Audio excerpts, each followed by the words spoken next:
Welcome to Newtype Academy's pre-flight lesson for advanced movement in Mobile Suit Gundam Extreme vs. Maxi Boost On. In MBON, the boost gauge is a key part of system mechanics. As boost is expended, the mobile suit must land and suffer a delay before the boost bar refills and the mobile suit is allowed to move once again. As such, quickly reloading the boost gauge is preferable to long delays when landing. In our first lesson, we discussed multiple techniques like boost dash jump, Fua step, Fua boost hops, and MS rotation. Each of these can be combined to efficiently evade some attacks that might otherwise be unavoidable, and in some movement patterns, make it more difficult for your opponent to track where you're going. For our next lesson, we'll attempt to illustrate how some of these techniques only delay your landing, and the impact that your team's strategic positioning can have on the match. While the techniques we've covered can help you to avoid damage immediately, implementing them causes you to consume more boost. The result of consuming more boost is to take a longer landing delay when you finally fall back to the ground. The goal of effective movement is to confidently traverse the map and make successful pushes against your opponent. As such, we'll begin touching on how a player's positioning can enable successful gameplay. In essence, when you boost dash jump and use other techniques in combination with jumps, you telegraph to your opponent where you will land. While you can combine boost dash jumps, which are called BD jumps or BDJ for short, with Fua steps, doing so consumes more boost, and if your opponent has a sharp eye, they'll be able to see your new landing spot just as they saw your old landing spot. Although these evasive techniques come with some inherent weaknesses, those weaknesses do not make them useless. Instead, we can benefit from them even more if we carefully choose when to jump and when to stay closer to the ground. By prioritizing movement tools that allow us to stay close to the ground, we avoid showing our opponent exactly when and where we'll stop. Being low to the ground also means that we spend less time falling as compared to a jump. Consider this short clip with Jagdoga. He makes 2 boost dashes close to the ground, then performs a BD jump. If you count the time it takes between starting dashes and landing, you should see that the boost dash jump has more airtime compared against the 2 dashes along the ground. The difference between these landing times translates into a greater uptime in which you can freely access boost, which has a wealth of value, especially in a very reactive game like MBON. This is not to say that BD jumps are inadvisable, but that jumps and other techniques that delay or telegraph your landing can come at a very real strategic cost, and that this cost must carry a weight in your on-the-fly tactical judgment. Our pre-flight lesson will officially begin by looking at some examples of how BD jumps can increase your degree of vulnerability against opponents.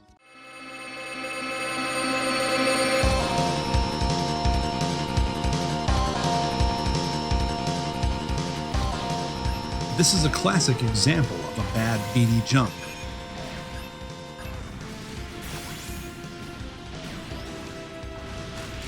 In the moments leading up to Jagdoga's landing, both Strike Rouge and 007 Sword are targeting Jag.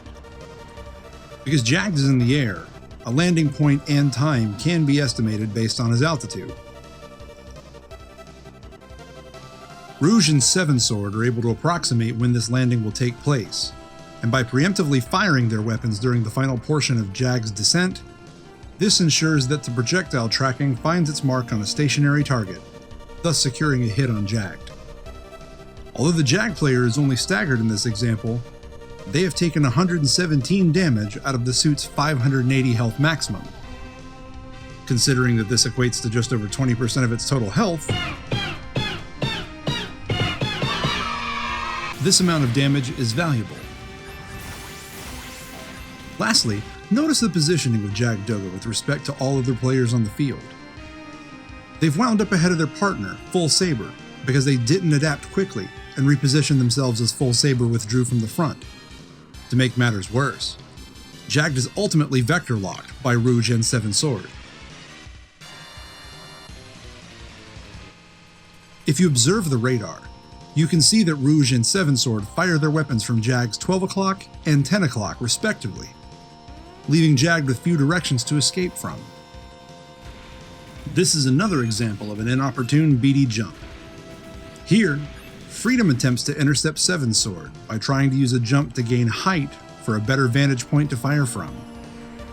Freedom misreads Seven Sword's landing and overcommits resources. Freedom has now spent a large amount of his available boost as a result of misusing a BD jump.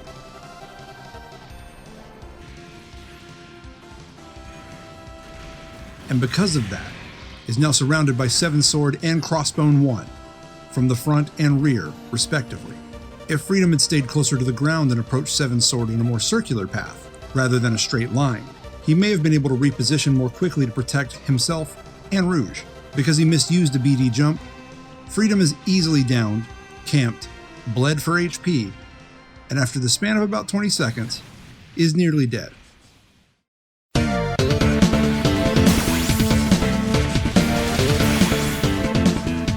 In this match, we see Zabanya correctly punishing Seven Sword's landings. In this case, Zabanya correctly reads that Seven Sword will land, and times his CSA to discharge such that the muzzle correction phase of his snipe ends just as Seven Sword begins his landing recovery. Because the CSA bullet travels quickly, the snipe is timed perfectly, and Seven Sword is left unable to react. Now that we've thoroughly established that BD jumps shouldn't be over-relied on for movement, let's see some examples of how BD jumps can be used to your advantage.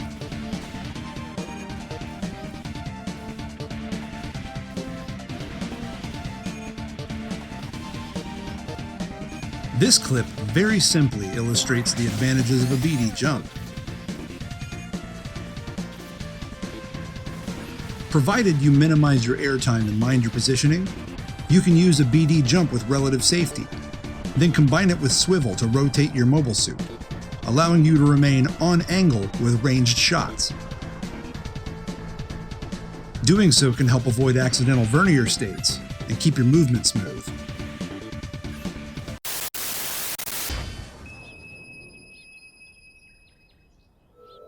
Huh? A light! What's happening up there?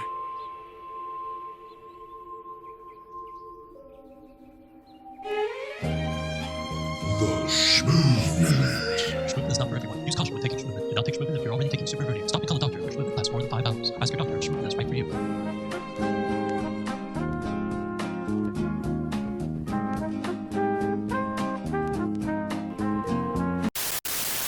The arc of a BD jump can telegraph your landing, but if you have the appropriate tools, you can feint making a bad landing. This allows you to use the enemy's subverted expectations to your advantage. In this clip, GPO3 charges a CSA and BD jumps in order to land close to Seven Sword. Normally, Seven Sword might think GPO3 is vulnerable on landing. However, GPO3 releases CSA during descent to take advantage of the attack's tall vertical angle, Seven Sword's proximity, and the startup time on Seven Sword's main.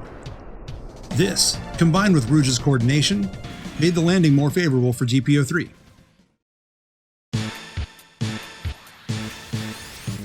Here, we see that Seven Sword attempted an offensive push, and overextended themselves boost-wise trying to recover their position.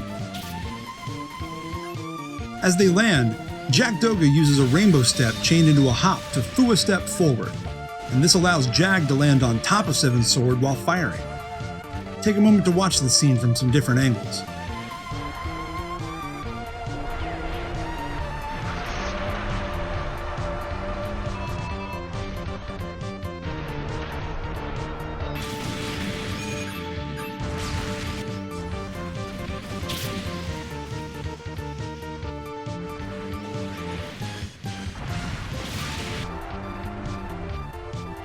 The result is another point-blank shot that denies Seven Sword any breathing room.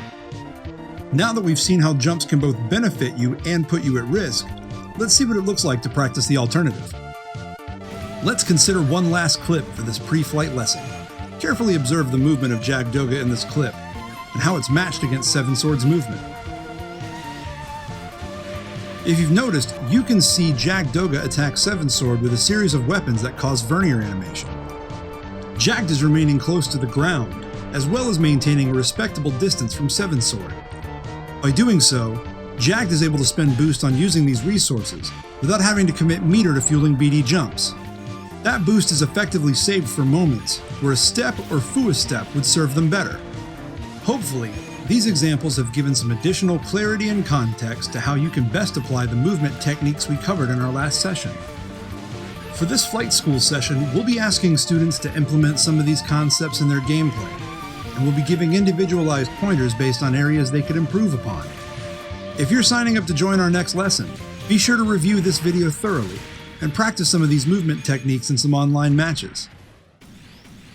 Also, during sign-up, be sure to indicate a mobile suit you'd like to improve with, and also briefly describe any problems that you feel you're experiencing in your own gameplay. This lets us ensure that you're getting the most relevant help to your specific evolutionary need. If you have any questions about the upcoming lesson or this video's content, feel free to ask about it in the Newtype Academy Discord, or hit us up on Twitter at Newtype_Academy. Super D-duper special thanks to the Amazing Pans, Eli the Dark, Silver Hydra, and Strong Panda Man for their help in making this video and upcoming lesson possible. Also, huge thanks to Ace Futalo Pilot, Red Muffler Man, Lukewarm Holiday, and ZGMF Testament for spearheading the lesson plan for this flight school session. Thank you for watching this flight school lesson preview on advanced movement. On behalf of Newtype Academy, I'm Everyday Legend. We'll see you on Side 7.